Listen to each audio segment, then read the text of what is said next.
right, guys, today we are doing another day of factoring trinomials.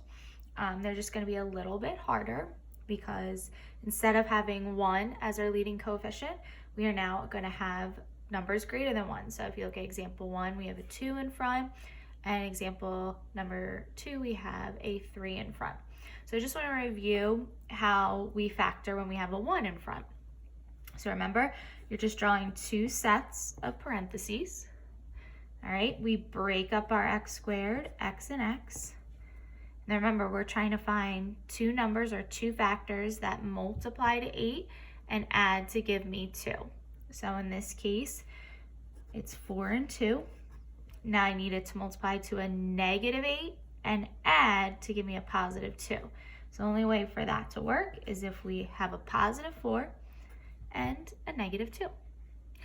Okay, now in these examples, they're a little bit harder because we have this number in front.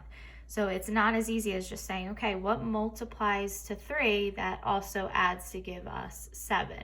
Okay, that doesn't work in this case because the only factors of 3 are 3 and 1, and they'll never add to give me 7.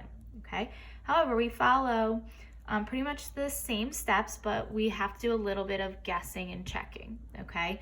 So we're gonna be doing a lot of mental math. So that's why it's important to have a pencil and not a pen, okay? So we're gonna do some erasing.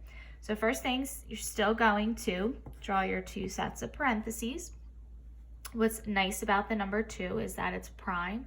So the only factors of 2 are 2 and 1. So I can break up 2x squared, 2x, and 1x, okay?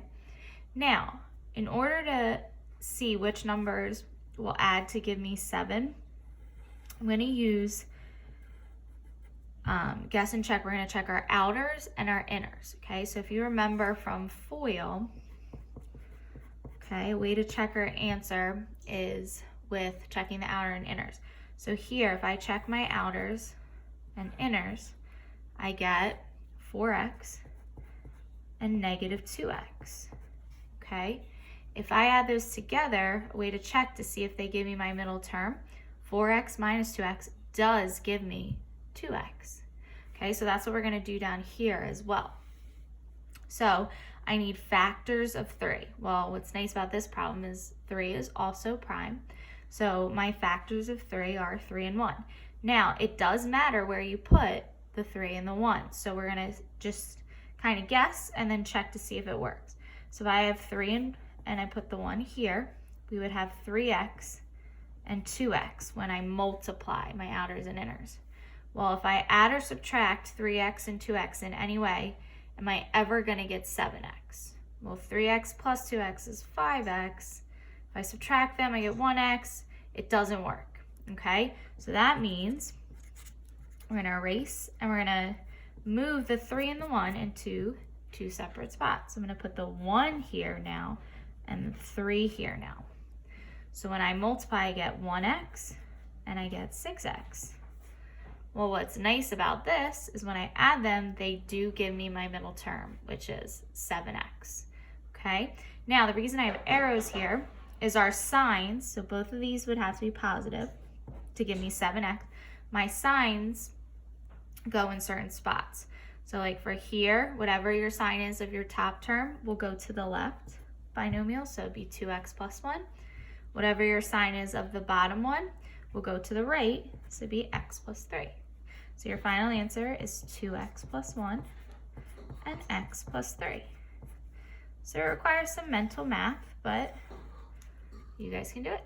Okay, use that factor chart that I sent out last week. All right, let's do one that's a little bit harder because our last number 8 is gonna have a lot of factors, all right? So we're gonna do a lot of guessing and checking. All right, so 3x squared, we can break that up, 3x and 1x, okay? Draw your little arrows for checking your outers and inners. All right, so 8. Always go with the first terms that pop into your head when you think of 8. So for me, whenever I think of 8, the first factors that pop into my head are 4 and 2. So I'm gonna try those first. I'm gonna put 4 and 2. So when I check these, I get 6x and 4x. And we actually are very lucky because 4x and 6x do add to give me 10x. Okay, they both would have to be positive, okay, in order to get that 10x, that middle term. So remember, I'm going to go over this again. Your top term, your sign goes to the left, so it'd be positive. Your bottom sign will go to the right, so in this case, it's also positive.